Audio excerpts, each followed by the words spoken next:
Hi everyone, this is Monica Ramirez, Warrior of Love, and today we're in Soul Talk. And we have a very special guest that I just met and I felt that connection with her. Her name is Nancy I might pronounce it wrong. Agnes. Agnes. Sorry, my first language is Spanish, and sometimes I have that difficulty. Let me tell you a little bit who she is. Nancy is inspired so purpose to help others show up in their lives whenever in her role as an educator, consultant, assistant principal, or institute counselor. So, telepathy that we're going to be asking more. Wisdom speaker or writer, she helps others to become the truly empowered to reach their higher selves. She believes that when people are living inspired with their lives, in turn inspire others around them, and I totally agree with that. If you hate your job, you're not gonna give the best on it, on anything that you do. Even if you have the worst salary in the inspired job, you're gonna give your best. Hmm. So, thank you. Thank you so much, Nancy, for being here in Soul Talk. I really appreciate your invitation. You're accepting my invitation. I'm sorry. Oh, thank you so much. It was so lovely to meet you. Like you said, I met you just the other day and I felt an instant connection. So when you invited me, I was like an instant yes, of course. Let's connect. So I'm excited to be here. Thank you. Tell us a little bit more about you and how. What do you mean with soul telepathy? All right. So I call it soul telepathy because for one, I don't really know what else to call it. So I'm a channel. But I don't channel like some people channel spirits or their medium or things like that. I have a gift of being able to channel what your own soul is trying to tell you. So I was given a gift through a dream, actually. And in the dream, the being said that they were giving me the gift of telepathy, which at first I didn't understand because I thought of telepathy just as like mind reading. And then I was already experimenting a bit with tea leaf reading and other forms of kind of intuitive counseling, and I've always been very empathic, like just connected that intuitive side. And then I found that I just started getting information like downloads from people where as I tapped into the different chakra areas, I would get information as to what was going on. And so as I started doing my readings, they started to evolve into channeling, where I channel what their soul is trying to tell them. And what's interesting and where sort of the mystical comes in, I don't do divination. I can't tell you what's going to happen in the future. Even the teacups that I do, they're not divination. But what happens is that I'm given information from your soul. Your soul tells me, um, an event from your past or an event that recently happened that is directly affecting the decisions you're making right now. And that's the part that gets sort of mystical, where people are, how do you know that? It's like, because your soul told me, because sometimes like, and people worry, like when I say that it's going to drag up stuff from their past. It's only what's most relevant at this moment in time. I very much believe that our souls are constantly evolving. We've chosen to come back in this timeline, in this situation, even to the families that we were born into. And sometimes that's tricky when we've had difficult upbringings. People are like, I didn't choose this. Well, on some level, on some soul level, we chose it in order to learn what we needed to learn or to teach, so that we had these experiences that we can in turn teach. And sometimes that's difficult to accept, right? Especially when things are traumatic, but it can give meaning and purpose to some of the trauma too. In that, if we chose this, if we chose to have these experiences so that we can in turn learn, evolve our own souls, and then perhaps teach and guide others, it gives meaning and purpose to some of the challenges that we go through. But our souls are helping us to evolve through our learnings. And one thing I get often is in the third eye, when people are asking me about their intuition, it's like, but I had such a good feeling about this guy. And it's like, yes, because it was exactly the thing you needed to learn. It wasn't a good situation, but you were drawn to it because it's what you needed to learn, and when we look at everything as learning as part of our evolution, it kind of helps things make sense. So the soul telepathy that I do, both using the teacup or the chakra, I like to do a combination where I do kind of a chakra reading first, get all the information, and then the teacups are usually just a beautiful metaphor. So I'll get really fantastic images that tell the story of all the stuff that we were talking about. So um, for example, one of my favorite images is I did a reading for a fellow who his inside just didn't match his outside. Like he in the inside, he was this like knight in shining armor paladin, like, go save, be the hero. And on the outside, he was much more timid, much more I'm not going to say meek, but it just really wasn't standing in his power. And in the teacup, as we talked about all that through the chakra reading, in the teacup was an image of a knight riding on a dragon with his arm up in the air. And it was just this like, kind of encouraging him to sort of match his inside and his outside. The thing is, the ones that we believe that time and space do not exist, and time is a loop in a way. We are Mhm. going to repeat the same story over and over and over in this life or different past lives to future lives or past, because we're in a loop.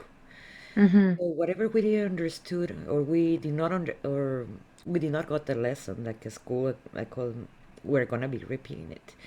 So Yes. sometimes we have to bring from the past things to the present. So like that we can change our future if we wanna see it in that way. Mhm. I do past lives therapy, and yes, that is important to go to the past to know where the problem started, because Yes. sometimes we have traumas and things like that that Mhm. they're affecting us in this moment, in the here and now. So this is awesome that you are doing that. And but what it took you there? Because there is something I came to understand that besides that we have different awakenings, something triggers us to start Yes. doing our job. So I- I've had numerous experiences when I look back on it now. At the time, it was just things I couldn't explain. But I had experiences of channeling before. And um, the probably the most poignant one I remember was in university. And it's actually kind of a funny story because at the time I was a little lazy, I'll admit. I wasn't super into my studies. And I had a partner who was, super keen, and we were working on a group project, and she did most of it. Honestly, I kept like wanting, but she kept getting to it before me. So we were doing our presentation, and the professor wasn't a very nice person. She was very hard on her students. And, I remember as each group went up, she'd kind of blow holes in their presentation and ask them questions that they couldn't answer unless they had like intricately studied the topic. And so I was really nervous because I really didn't know much about this topic. And what's interesting is that when we got up, and I think this is the key, is that as we got up to do it, I felt a bit of guilt, but I felt an immense amount of gratitude for my partner that worked so hard. And I think that gratitude piece is kind of the key, that opening piece for me. That's the part, that's how I, connect to that, is that place of love and gratitude. So I had this moment as we're going up there. I'm totally nervous and scared. Had this place of gratitude. And as we're standing there, everything just kind of slowed down. So after I had this moment of gratitude, everything almost moved in slow motion. And I became intricately aware of everyone in the room. It was like I could hear their heartbeats. I could feel every single person in the room, to this like where I could feel this web that just connected us. And it was like this totally surreal experience. And then I connected to the professor, and I heard her saying something, but I didn't hear the words. I felt the words. And all of a sudden, I knew exactly what to say. So I turned to my partner and I said, "It's okay, I got this." And I just started talking. And I just started, I don't even know what I was saying, but I just started talking. And then I saw the professor responding, nodding her head. and she pushed her glasses up on her nose and sat a little closer. And then at the end, she like clapped and she said, "And that, ladies and gentlemen, is how it's done." And we sat down, and the my partner looked at me. She's like, "How did you do that?" And I'm like, "I have no idea." But I realized that what happened is, as I opened myself up in that place of love and gratitude and recognized the connection to everybody, I actually was hearing the professor's thoughts. So I was somehow hearing what she wanted us to say. And so I just said what I heard, and it worked in our favor. And so that was kind of my first experience with channeling somebody. And then I had a couple of mystical experiences where I am not a medium. I am interested, but it's not something I've opened myself up to yet. But I did have an experience where a close friend of mine had passed, and I was with her daughter, and I felt her sort of part like a curtain in my brain, and pop in and have a conversation with her daughter, and that scared me because I had never done that before. So I found a teacher, and that working with that teacher, her name was Leandra. She was a mentor of mine. She helped me to open up my gifts a little bit more, and understand my gifts, and understand that the download that I got as I was getting, I learned how to slow it down so that I could actually hear it. And then while I was working with her and doing lots of meditating, I had some interesting dreams where I was given gifts, which is another whole story of the dream that I had where I was actually given this gift. But this was one thing that in our webinar that we did the other day, somebody had mentioned I think actually it was you, Monica, you mentioned in terms of that collective consciousness and that collective wisdom in the dream where I was given this gift. The being that I was speaking with actually embraced me. And when he was very androgynous being, but I knew it was male to some degree. But when his head was beside mine, and he embraced me, I had for that moment infinite knowledge of everything, the interconnectedness of everything, love, the idea that love is that is that source, collective consciousness, wisdom. I had infinite understanding of everything. But then he said I couldn't keep that in this form, that I could always know that I have access to that information whenever I need it. I just couldn't keep it in its entirety in my being in this incarnation, you know. Um, The state of conscience that probably you were there, that doesn't mean that your state of conscience would not increase or well, and that's what he said, was that I can access that at any time. I can access any bit of information and knowledge that I need at any time. It just, I wouldn't be able to hold it in this incarnation in real time, in like what I call my skin suit, this being, you know, um, in its entirety, but I have access all the time.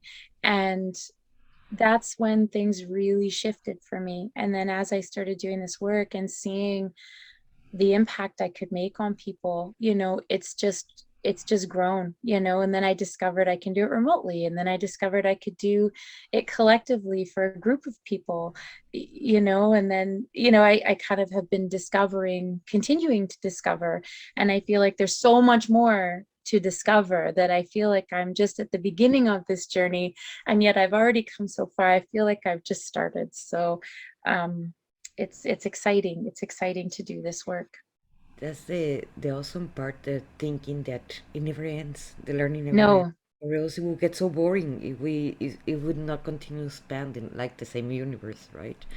exactly. And the more I learn and the more I discover and the more I can do, the more I recognize like how much more there is. So it's almost like the more I know, the more I realize I don't know. So it's always an exciting journey. Just because it makes us feel alive, and that's Hmm. what I love about this kind of work. But I do have a question, because I know you work in a school, right? You're a Hmm. vice principal or principal. Yeah, yeah, vice principal. How do you handle? I did had to stop. In fact, I as an artist, I stopped a while back having regular friends. I'm not saying that I don't have regular friends, but the majority, or in that time, they were artists because we can talk in the same language. And later on, when I became in that time healer, I removed the word healer from, because it felt like I'm taking the power of someone else. So that's why I call myself Mhm. coach. And but I know it's very hard now to communicate with people that are close-minded or they're not open to all this. And so I try to stay more in the back.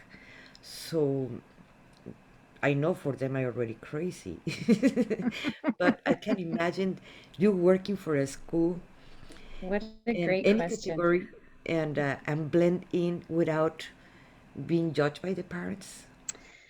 It's it's interesting because that's such a fabulous question. I'll admit it's exhausting, because for a long time in my career, I dimmed my light. I dimmed so that I could just blend in.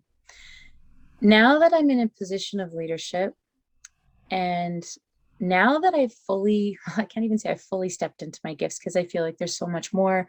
But now that I've stepped into this, and I recognize exactly what you're saying, it's a lot harder. However, because I'm a channel, and because my gift is being able to read what someone's soul is telling them, I'm able to use that to my advantage, in that my one of my biggest strengths is when teachers are upset, or kids are upset, or parents are upset, which is a lot of what my job is putting out the fires.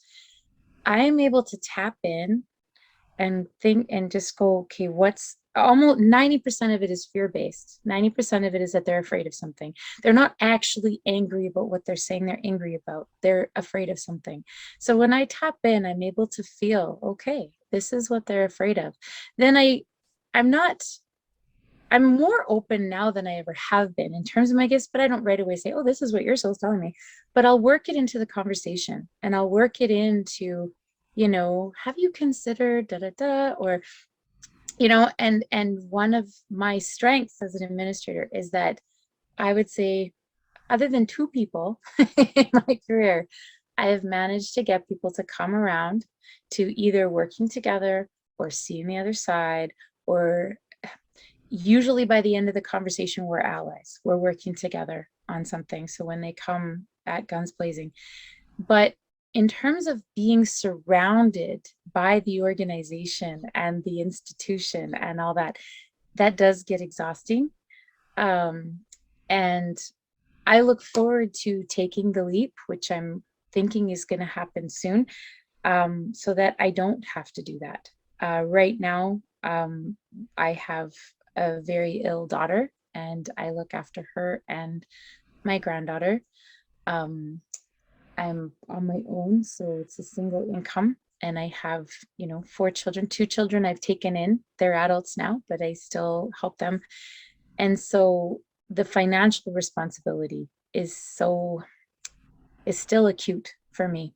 And so unfortunately, I do still have to be in this. However, I am finding more and more ways to marry it, and use my gifts. And I find that people respond, the children especially. I've always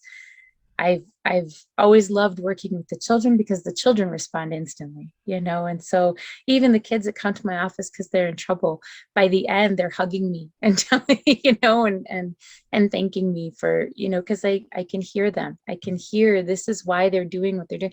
They're not misbehaving because they're trying to be bad. They're misbehaving because they're hurting, or they're because, and so I can use my gift and I can help. So as long as I don't allow it to overwhelm me and like fatigue, like genuinely fatigue me, I'm able to tap into my gift and use my gift a lot to be in that. And then I spend a lot of time in nature. When I leave work, I go for long, long walks in the trees. I spend time with my dog. I shut everyone else out when I can, and I recharge. I do a lot to recharge. I meditate, I do yoga. I try to do as much as I can because it is a bit depleting. And maybe one day I won't have to be there.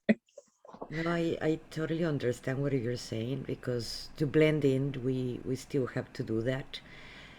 But something that I have noticed more and more time have passed. In fact, I even call it when I came out of the closet as a channeler. you know, Yes, yes, because I was so afraid to tell everybody I am a yes, channeler. They're gonna say that I'm crazy. They were already saying that. So so yes. it is like coming out of the closet, saying But I am a channeler. there's something really important in that, in normalizing this, right? Like just like when you use the analogy of coming out of the closet, it's if we can normalize being unique, whether it's sexual preference or gender identity or anything like that, or a channel, but if we can normalize, so then, at work, I'm a very respected person. I am looked up to. I'm a leader. I like, in terms of the school community, I'm respected and looked up to.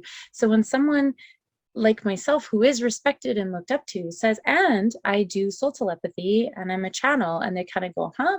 But wait a minute, you're not crazy, and I think it's important that we normalize some of this, so Yeah, that, because everybody has these gifts, everybody has this connection, everybody has, it's to varying levels of acceptance, it's to varying levels of experience and exposure and willingness to be open to it. And too many people are afraid of being called crazy, so that they don't acknowledge these gifts. In fact, the story of how I got the gift, I didn't tell people about this dream for a long time because I was afraid people would think I was crazy. And then now I do share it openly, because I think, you know what, I know who I am, and I know how I am in the world. And you know if I can normalize this as someone who is looked up to and respected in lots of areas, then that's going to help pave the way so that people don't have to be afraid. As well as in school, I talk about our intuition. I talk about, when I'm working with children, I'll say, what is your gut telling you? What do you feel is happening here? And I try to get them to connect with that. And so I think it's important for us to normalize yeah, and not be afraid. But I also empathize and feel myself how scary that is sometimes, because I don't want to be judged, and I don't, but my desire to use my gifts and to explore these gifts and to meet other people that have these, or like I said, everyone has these gifts, but other people that are working in these gifts overrides my worry or concern about how I might be judged, right? But yeah, that's an interesting conundrum for sure. yes. I teach channeling in my advanced courses, and something that I tell everybody is like, don't think that we are unique. Everybody can do it. The thing is, many people lie to themselves because Mhm, they're like, where do you think the inspiration comes from? For an artist, it comes from the same place. It's mhm, like we're not more special than anyone. It's like the thing people think that this is a different kind of human beings when all human beings, that's what our experience of being human. It's just mhm. having been that connection, being having that guidance. Well, You I can think it's connect like to anything, people, or you can connect to ETs or to same God or whatever you want to. right? It depends on Exactly. what your vibration it is. Yeah. I think it's like anything, like if you have an athlete, right? We all have the ability to learn that skill, right? Some people have some natural, maybe talent for it, and they might be able to excel to a certain degree, but everybody can learn that skill, and I think that that's important, that's important. Then you have your private practice as a, how do you call it? Soul. I call it an intuitive counselor, because a lot of what I do, I've been asked a lot to do coaching, and I feel like my job is to open people up to their own inner knowledge and what's going on. And then I direct them to coaches and say, okay, this is, well, these are the areas. Because for me, a lot of the channeling work that I do is very much at this moment in time. This is what's going on. And it's funny because, like you said, we all have the information. Um, Most of the time when I do this, they're like, oh, you know what? I never thought of that. But I know that that's right. And it's like, well, of course it's because you're telling me this. Like, this is you telling me, right? I'm not making this up. This is you telling me. So everyone has that ability. And so my job as an intuitive counselor is I just shed light on what's most important, right? Because we're really, really good at lying to ourselves. We're really, really good at pretending this is what's actually happening when actually this is what's happening. Yes. And so when someone who really knows nothing about you tells you what's going on for you, and where it's coming from historically or what's happening, it's like hearing it. Like, even though you're hearing it inside, you can't ignore it when it's coming out of someone else's mouth, right? And so that's why I call myself an intuitive counselor. At some point, I might get into coaching, but at this point, I'm content with the intuitive counselor part. Yes, it is. It is very satisfying when we're helping people. It is. Mm-hmm. It feels really nice, and I bet you what I was reading from you or your page that you have in Facebook, you also enjoy helping others. Absolutely, I do, and it gives me so I have a few clients that I do weekly readings for, so they're not like the full reading. I call them weekly wisdom. And so when I do my collective readings, kind of, I do a collective reading where I just put out, this is kind of, if mass consciousness was one person, this is like one aspect that's kind of poignant right now, right? And it's interesting because the first time I did that, I was actually told to do that. Someone said, like, I was getting my eyebrows done, and a woman said, any chance are you an intuitive person? I was like, yeah. And she's like, do you do readings? And I was like, yeah. She's like, I get messages for people and I'm told you're supposed to do collective readings. And I was like, like, how would I do collective readings? Because I thought what I do is channel what there's like, how would that? So I'm like, well, if collective consciousness was one person, what would be the message? And I heard it and I was like, okay, I guess I can do it. So I do a collective reading each week. And then I have a few clients that ask me for weekly wisdom. And so I just tap in for them. And then what's the kind of key thing to focus on this week in terms of their own soul evolution and development. And so I guess on some level that's coaching, but yeah, if I can help people evolve, if I can help people overcome their hurdles or inspire them, then that's what I'm here for. Something that I know as a channeler and being around channelers and also teaching people to channel. There are different kinds of channeling.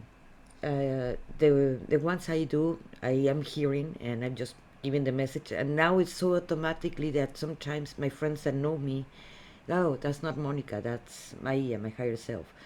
It's like because it changed my tone, it changed the way I Mhm. express, it changed wording and everything. But later on, you ask me, remember when you told me that the last week when I saw you? Like, no. No, It's like, I don't remember it was either. very interesting. Like, record me. No, no, I don't remember either. In fact, when I've done intuitive counseling for friends, right? That's always their concern is what if you find out stuff about me, And I was like, you know what? I'm not going to remember. I'll remember, like, especially the teacup images, I'll remember what it was, what the message of the image was, but I don't remember how it relates to their story.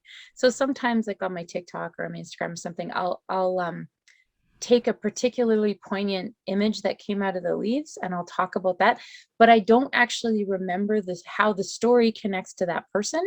It's just a more general message that I remember from that image. And so yeah, within a couple days, I don't remember. I don't, because it's not my information. I'm channeling the information. It's not mine. It's not mine to hold on to. Um, Occasionally I'll do a reading where something that is resonating for that person is something that's also resonating a bit for me. and sometimes I'll remember a little bit more about those because it's a message that's like, oh, you need to hear this too. But other than that, I don't remember after a couple days. So people will often remember when you said, I'm like, no, I don't. That's why it's easier when with some clients because you're putting the recording and you just send them the Hmm. recording and they will remember. But when you're talking with friends, you think we all think that we're having a normal conversation, but it just automatically kicks in and I'm saying something, I'm channeling something that it was meant for them and not for me. And that's the Hmm. problem because Hmm. they would think they're talking to me Yes. and they're not. Yes. That's a good problem and a bad problem. Yeah. Either people do not understand that's what I was talking about. Is you're talking with people that are not open to that. Yeah. They think that they got a message from you and it wasn't from you directly. Yeah. And so, like at work, especially, because the messages I get while I'm at work, because at work I'm surrounded by so many people, I do what I call kind of put on my helmet, right? So I'm still connected. I still get messages, but it comes in different ways. It comes more rather than direct messaging, it comes more as almost like ideas, like ask them about this and um touch on this idea, and so it's a way, okay, I put them at ease, and so I get the information more how to deal with the situation. So um because I do have to put a little bit of a buffer on when I'm at work. Just less and less, I'm finding less and less I'm able to kind of marry the two a lot more now. But so the channeling's a little different when I'm at work, and that it's more comes at me as solutions or ideas. Something that I do notice with time that I have to also like you tell me let's go to a club that is going to be full of people. I just can't do it. I can be in huge crowds. I just can't do it. Why? Because in the moment I go in to any place that is full of people, I already read everybody. And I can't help it. It's like I just read everybody. And I'm hearing them and I'm listening to them. And I just want to focus with this friend that I just come.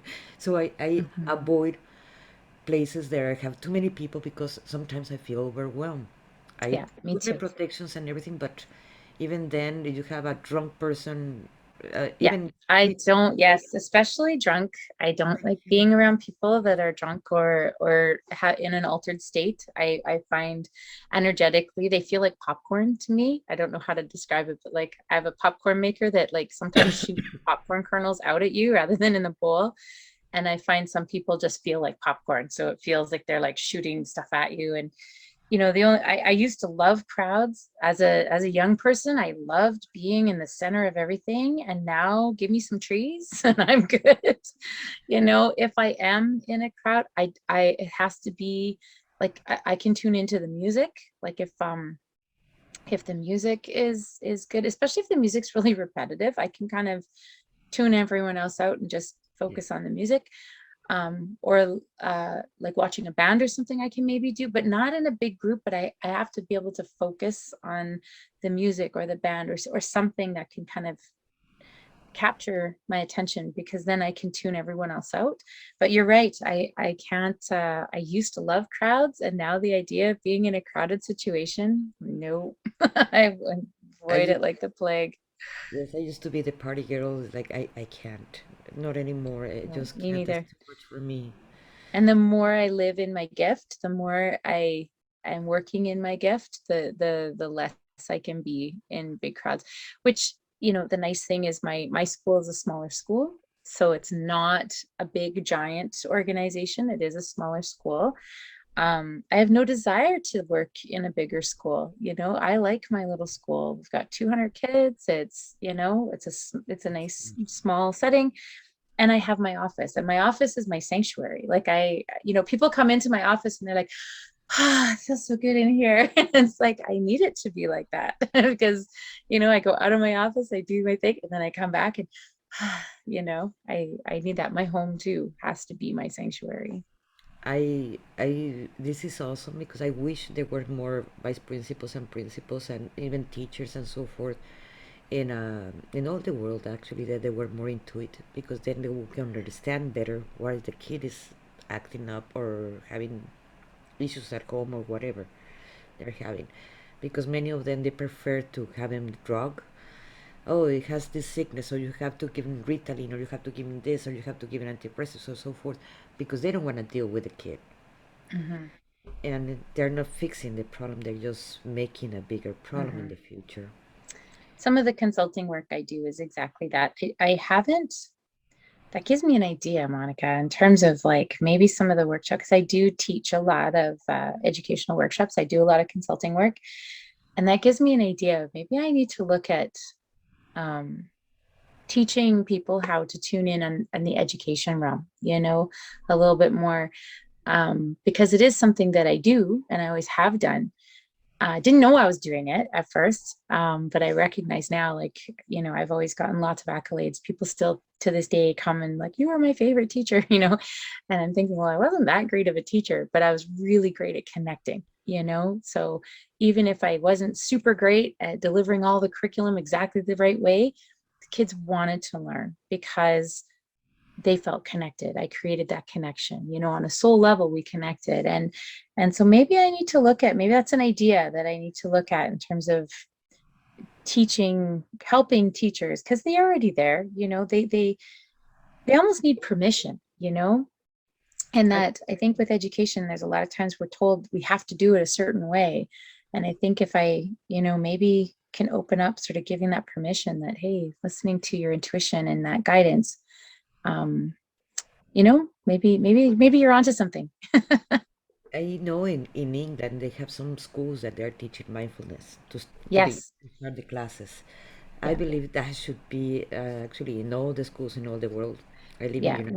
We do a lot of mindfulness. At our school, we have what's called the focus sequence, and it's like where we get the kids connected to their bodies, usually through like a minute of like really active, and then it's balancing and then breathing and then connecting to, and then that reflecting piece. And so there's sort of four steps to it, but the last step after we've kind of got them connected to their bodies is connecting to that bigger sort of mindfulness. I actually have a neat story I haven't thought of in a while, but it's so funny, Monica, because I thought about it this morning and I haven't thought about it in years. And I thought about it this morning and now it's coming up again. So it's obviously relevant. I was teaching grade 4, and it was a challenging class. They were busy bunch of kids. And so every morning, I had read, write, draw time. So when they came in, they could read, they could write, they could draw. And it was like 10, 15 minutes of just quiet time. I usually had some nice music playing, and it was like, you know what, we're going to settle into the day and then we'll get started. And usually before the kids came, I did my own meditation for a little bit. Well, I had my meditation music playing and I got called away to the office. So I had to go back I had to go to the office. So the kids were already in the room as I was as I was coming back. So my music was still playing, the music that I tended to meditate to. And sometimes it's like singing bowls, sometimes it was chanting, sometimes but it drowned out the noises of the school and just allowed me to. Well, this one fellow, this little boy, really athletic, very, the stereotypical sort of jockey kid. Like he played hockey every morning and and he was standing by the stereo and just staring at it. And he was like, "What is this?" And he just seemed like he had a bit of awe almost. And I said, "Well, it's music I meditate to." And he's like, "What's meditation?" And I explained it to him, and I was like, well, it can take a lot of forms. You can meditate while walking or while sitting or while drawing, and it's a chance for you just kind of to clear your mind and just open it up to possibility, right? And he's like, "I want to meditate." So I was like, "Okay," and so we did. I got them to sit, and I said, "Whoever wants to can come and sit." What's funny, it's a Catholic school, so I have to be careful because as much as, mindfulness and prayer and meditation are all hand in hand, there are some parents that are quite concerned. So I very much just But said, "Okay, you guys are welcome to join or not, but we're going to do this." And then this little guy, I actually have a picture of him. His parents let me use it. Yeah, like I can share the picture with their permission. Um, of him, he just like it was like he was my thought is past life, he'd done this before because he just zoned in and he just became quiet and his whole body became still and he had this beautiful serene smile on his face. And so then his friends wanted to come. And so I had this group of boys that are normally all over the place. Every morning, they wanted to start their day with meditation. And so it ended up changing from read, write, draw to read, write, draw, meditate. And they had a choice. And I'd put on some music, and these boys would sit and meditate for about 10 minutes before class actually started. And it just turned into this really beautiful practice that evolved simply because I accidentally left my music on, because I had to go answer a phone call or something. And it just, it's funny because I thought about that. I don't remember why I thought of it this morning, but I thought of this boy this morning and then now it's come up again. So it's obviously a little message, a little nudge that I need to look at bringing that in. And I want to think that times are different. Before, I remember when you tell people I'm doing yoga, it's like, oh, that's Mhm. bad. And now it's more acceptable. Yeah. And the meditation too is more acceptable. There's, of course, when you say channeling, it depends on the crowd. I say sometimes I say I'm channeling angels. Oh yes, fine. But if I tell you I'm channeling ETs, oh no, it depends what the crowd you are. It's Channel. funny that you say that, Monica, because my story of my gift, like when I have the dream, when I used to tell the story, I'd say that the being was an angel, right? Because people could understand that and they were okay with that. But actually, the being, I knew nothing about the Pleiadians at the time, nothing. And the being in my dream was a beautiful androgynous being with absolutely beautiful big eyes. And I remember as I was walking up to this being, being overwhelmed with the beauty of this creature and just like and noticing these eyes. And when I received the gift, he said, this is from my people in order to your job is to help elevate human consciousness with this gift. And he said the name of his people, and at the time in the dream I didn't remember, but I knew it started with a P. And so when I woke up, I phoned my mentor, this Leandra I talked about, and said, I just had this dream. And I told her the dream. And I said, he said the name of his people and it was a letter P, but I don't remember it. And she said, you should come over. And I went to her house and she showed me an artist's rendition of one of the Pleiadians. And a terrible drawing compared to what they actually look like. Like it was, there's no, it's like trying to draw a sunset, you can be a brilliant artist and you'll never quite capture, but and then she said the name and I was like, yes, that was it. That was the name. And then she told me who they were. And I was like, oh, and then I got scared. And then I like was like, okay, well, I can't tell anybody that I got my gift from like an extraterrestrial being or they're going to think I'm crazy. And so I kept that quiet for years. It's only been in the last 2 years that I've actually started sharing the whole story. And the funny thing is, I can sense in you a lot of Lyrian, also DNA, the energy of Lyrian. Yes, I've been told that before. And to be honest, I know almost nothing about it. But I've been told that They're before wonderful people. numerous times. And it's something I think I need to learn more about because you're not the first person to tell me that. And I really don't know enough about it. So, We have our point of Edu Galactic Akashic records that were our point of origin because we all come from source. yes, But our points of origin, and you can be born in certain planet but have more lives that were more important in another planet that it was not your point of origin, and probably we live in many different planets, so yes, we're gonna have different parts of different planets because we're a mix. Like in yes, planet Earth, we're a mix, we're not only pure blood. The yes. same applies for our galactic origins too. It's that's so interesting because I did a couple readings. I did two readings now where one of them the message I was getting because he was really struggling with just trying to understand people and his place in the world, and kind of, and that was sort of what he came to me for.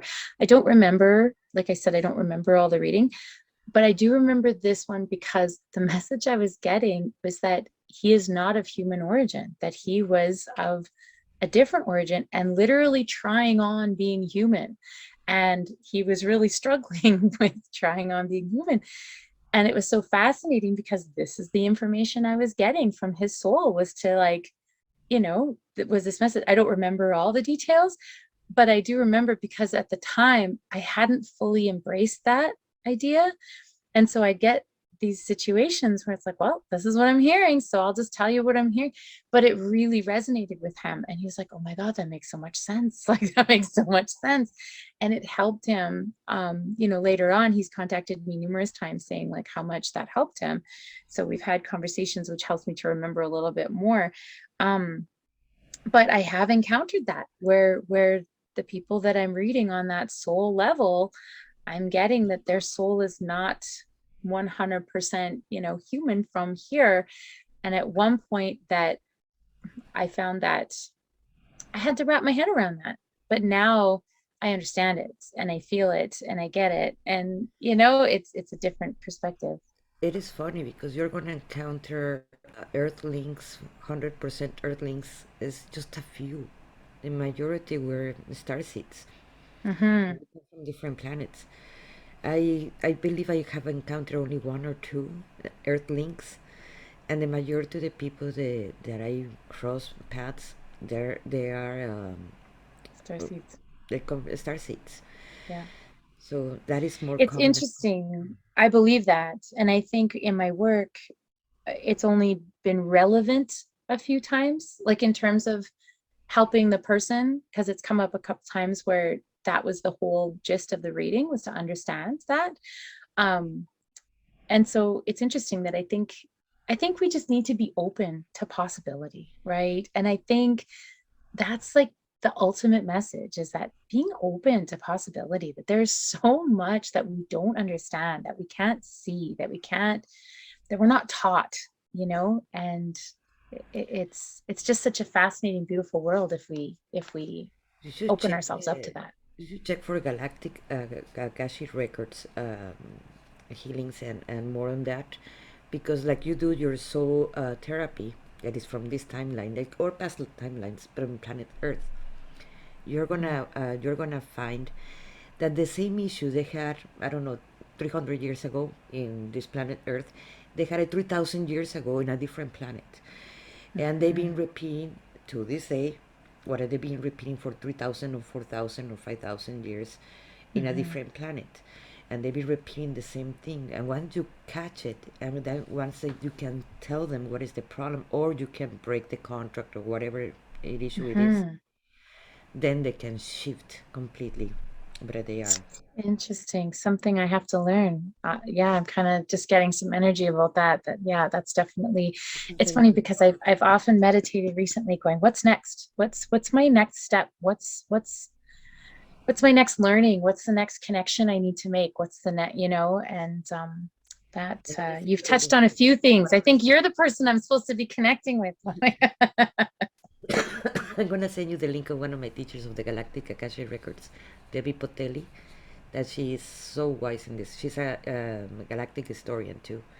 Okay, So yes, you're gonna enjoy that. wonderful. And so you're not taking teaching classes right now or groups in this area. I do groups, but I do group like collective readings. So what people will do is they'll gather a group of people. Often it's like a bridal shower, or like a that kind of thing. And they'll gather a group of people together.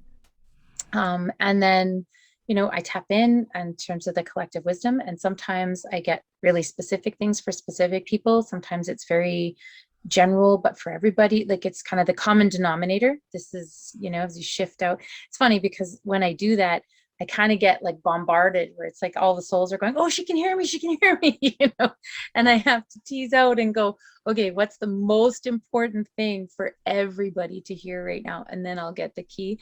Or one thing I'm really enjoying doing is couples counseling. So couples will come to me and I tap in, and their soul tells me kind of what's relevant in terms of their relationship, and it's kind of on a soul level, so that it's not, you know I was going to say it's not just communication, but if it's communication, it's, oh, this is linked because of trust issues that he has because of this former event, and this is why he's struggling to communicate this way. So it tackles the ideas, but then it gives that extra layer of, this is why. And because it's coming from their own souls, usually there's some tears because it touches on some truth, but it's good tears. It's like understanding tears. It's that, I always say truth sometimes comes out our eyes, right? When we touch on a truth, it's like, oh, there's emotion around it. Mm-hmm. So I'm really enjoying couples counseling. And so at this point, I think the reason why, like, I get asked a lot about coaching, like if I'm interested in coaching because of my education background and because of like my teaching background, as well as my gifts. But I think I need to heal a little bit from my teaching experience, in that, I'm a good teacher. I've done a good job at that career, but I kind of got a little burnt out from teaching. And so now I feel I my believe calling is more that sort of counseling piece, that inspiring piece, that empowering piece. And I think at some point I'll find my way back to teaching. Um, but at this point, I believe on a formal level, not yet. I believe most of us that we started with learning different techniques because there's NLP, Hmm. STR, there's thousands, and there are so many that I don't even know how many they are. I am a BQH, that's hypnotherapy, NLP, I do theta healing, life coach, but something that I have, when I did all that, it was to heal myself. Mm-hmm. And that's why we started. So the one Hmm. that attracts you more, and first you use it for yourself, it is gonna be your best tool because you're gonna understand it better, so you can work Hmm. with other people. Right. Like right Yes. now, I'm working and a new certification is cognitive behavior therapy, Yes. Mhm. Yes. And I am working on that for first for myself, so then I can help others with the same thing. We Yeah. can't, it's like when we were saying about the compassion, we can't have if we don't understand or live the certain situations, it's going to be very hard for us to understand Yes. other people. Yes. Exactly. Yes. I actually just finished my NLP certification as well, because that was something that kind of called to me in terms of that using language and how we use language, and especially in the education setting, just like how often we use language. And then lots of times that comes up in the throat chakra, like as I'm doing readings, just how we speak to ourselves and how we can use language. and, Um, and you can but you're right. reprogram I think someone. we learn things in order to work on that. But I think my next is the Akashic Records has come up quite a few times for me recently. I think that's sort of a next exploration for me for sure. I'm going to send you the link of Debbie. She's Hmm. amazing. She's an amazing human being, and besides, and friend, and she's a coach too. Now in that area, teaching Yes. that. So I wanted to ask you before we close, do you have a message for the collective that you would like to give in these times? So my instinct right away is, rather than my own message, what's the channel message? What's the message for the collective that is given to me right now? And what I heard is about trusting the journey, and that um, the things that are going on in our lives right now, the things that we are experiencing and being challenged by, are the very things that our souls need to learn. So the people listening, rather than feeling like I'm hearing the idea of people saying kind of, why me? Why is this my situation? What I'm hearing is to really tap into what is the learning here, not blindly accepting, oh, there's a bigger purpose, I mean, understanding that there's a bigger purpose, but the bigger purpose comes, this is what I'm hearing, the bigger purpose comes when we actually dissect the learning that's in it. So rather than just blindly trusting, oh, there's a bigger picture, this is happening for a reason, actually take the time to stop and say, what am I learning in this? What is the learning that's here? So, yeah, I'm getting a download on that in terms of not just everything happens for a reason, but what is the learning? What do I need to do? What's the takeaway? Because things become meaningful when we engage with it, is what I'm hearing. So engage with your learning right now. So whatever is the trouble, whatever is the challenge, the obstacle, engage with the learning, which will allow you to accept the challenges and overcome the challenges better, because there's that engagement, that reciprocity of learning. That's what I'm hearing right now for the collective. Thank you so much. And I thank everybody for listening to us. And please click like and share it with your friends. And I really appreciate you. This is Monica Ramirez, Warrior of Love, and we're in Soul Talk. Thank you, Nancy. Thank you for being. Oh, thank you. Thank you so much for being you and inviting me to be a part of the little, the little piece of light of the big light that you shine. So thank you. Thank you so much.